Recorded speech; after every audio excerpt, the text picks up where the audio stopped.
Here we go. We've got a dash cam here, and I'm really excited about this one. It's by Pormido. Ordered this one a little while ago. It's been here for a while, actually. I just haven't had time to open it. Smart streaming video mirror camera. So let's get right into it. This is literally the unboxing of this thing. I haven't opened it yet, but here we go. And ooh la la, there it is. Very nice. I'll let you see the camera there. Ooh, that's nice. I really like this idea. So the premise is very simple. You're going to take this, put it onto your existing rear view mirror. You still have a rear view mirror on this side. However, on this side you have a movable HD dash camera. This is very cool. So this is model PR990. It says streaming video mirror camera. Input is 12 volts or 24 volts even. Output is 5 volts, 2 amps. That's pretty common. Temperature ranges minus 20 to 70 degrees. So there's the mirror itself. On the top we have a USB input. That's where your power source is going to be.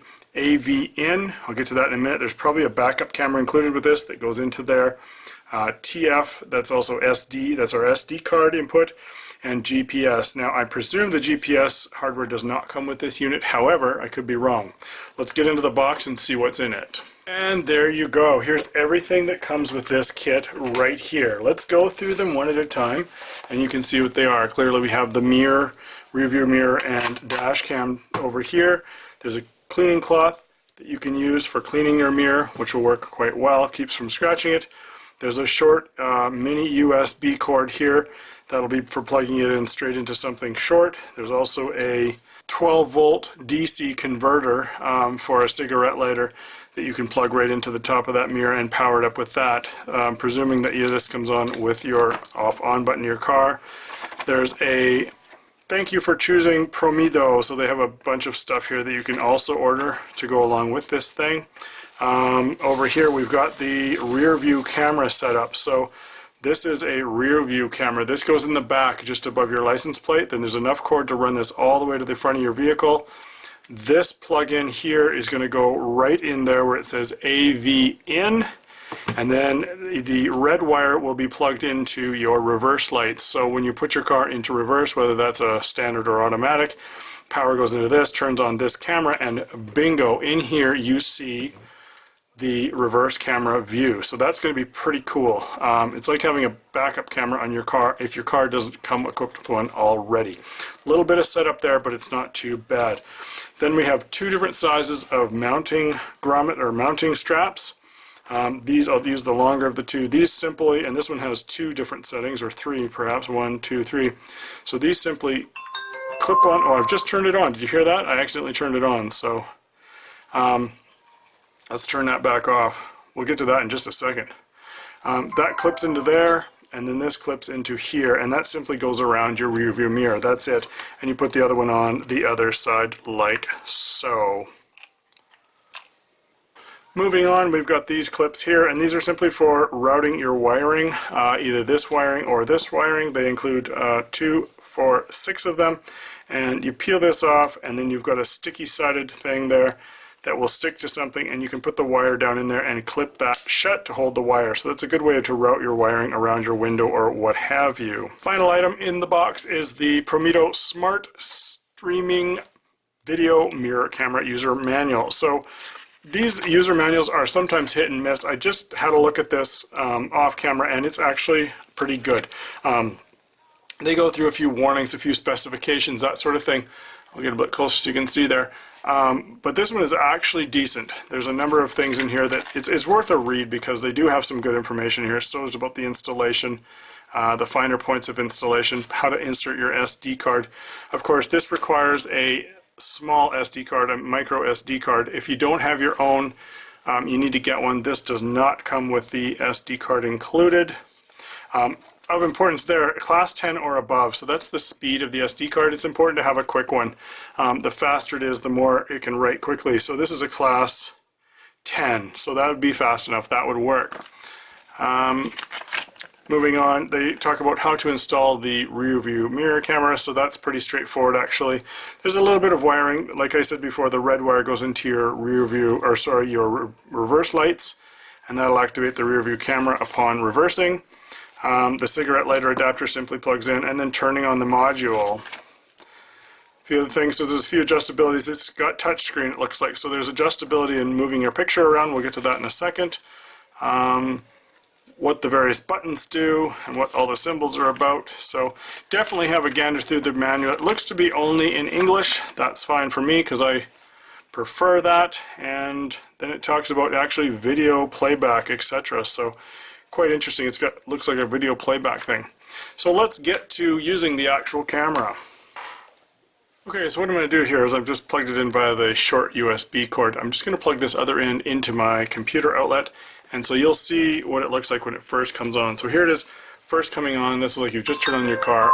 Boom, there's what you'll see, and it automatically goes to the initial screen and starts recording. Now it only starts recording if you've put an SD card in there, which I have. So what I'm going to do is I'm just going to click for menu and stop recording because we don't need to be recording that.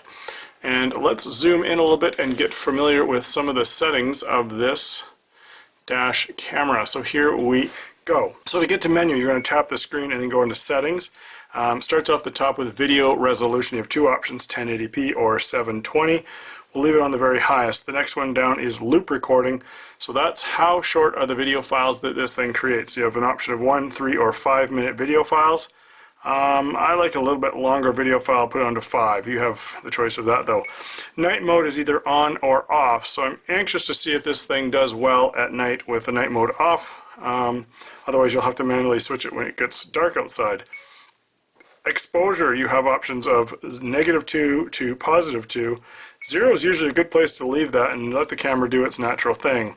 Next menu, starting at the top, LDWS. Now, it's either on or off, and to be honest, I have no idea what that means. I've looked through the manual and didn't see anything through there regarding this, so I've put an email into the company to find out what that means exactly. Look for a description of LDWS in the notes of this review. Smart LCD brightness, so we can change it to smart brightness. That means this will increase or decrease in brightness depending on how bright the ambient lighting is, so that's nice to have. G sensor, so here's a good one. In the event you're in an accident while this thing is recording, it will lock down the current video file. So if you want to set that to low, it just takes a minor bump to set that off and lock down the file. Middle or high, and high would require a high impact. So I'm going to put that to middle and see how it performs there. You don't want to lock down a bunch of files. Having said that, it is easy to delete the files ultimately. Parking monitor, this is an interesting thing. There's an internal battery in here, so once the power is disconnected from here, this thing has about 5 minutes of recording time. So should your car, I'll turn that on, should your car be bumped while you're not there, this will come on and start recording. I believe it's for 30 seconds to a minute, and catch any action that's happening in and around your car. Next menu, LCD power save. So after you turn on and start driving away and you don't touch this thing, how long before the screen goes blank and you're back to just your rear view mirror? You have the option of off, which means the back screen always stays on, 1 minute or 3 minutes. I'm going to put that to 1 minute because it's nice to have it on at first and then it goes away. Language, there's a bunch of them. We'll just run through them quickly here.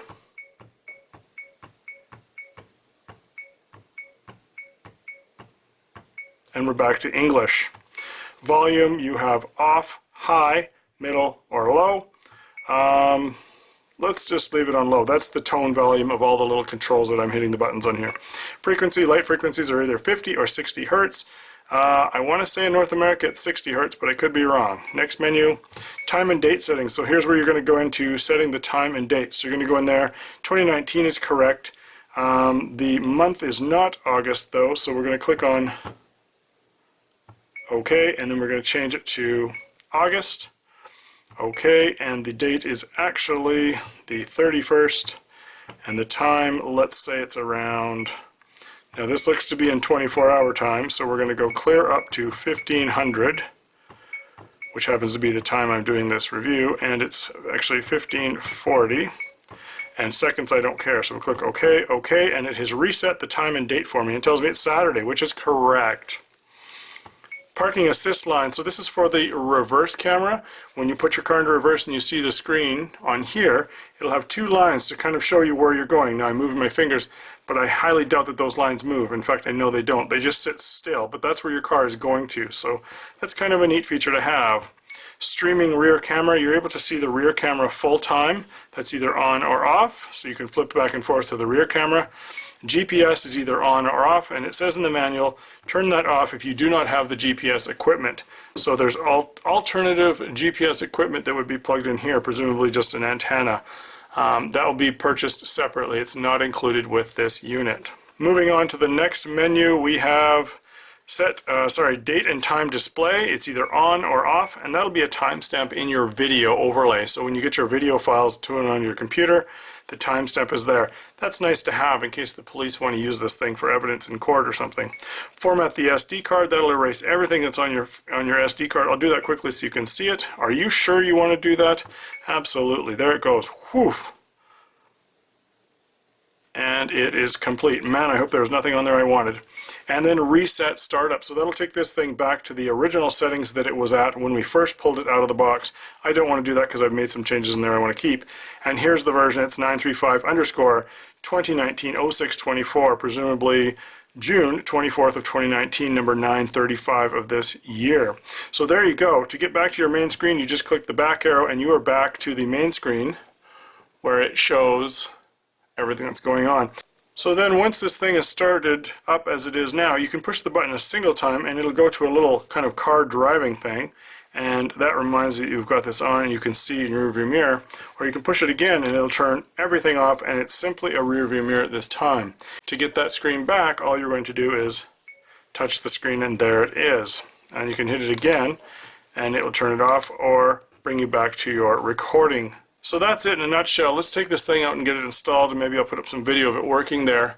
Keep in mind, I've kept the plastic layer on the front of this. I do that for several reasons, just mostly to keep it from getting scratched. You can always clean this screen off like that.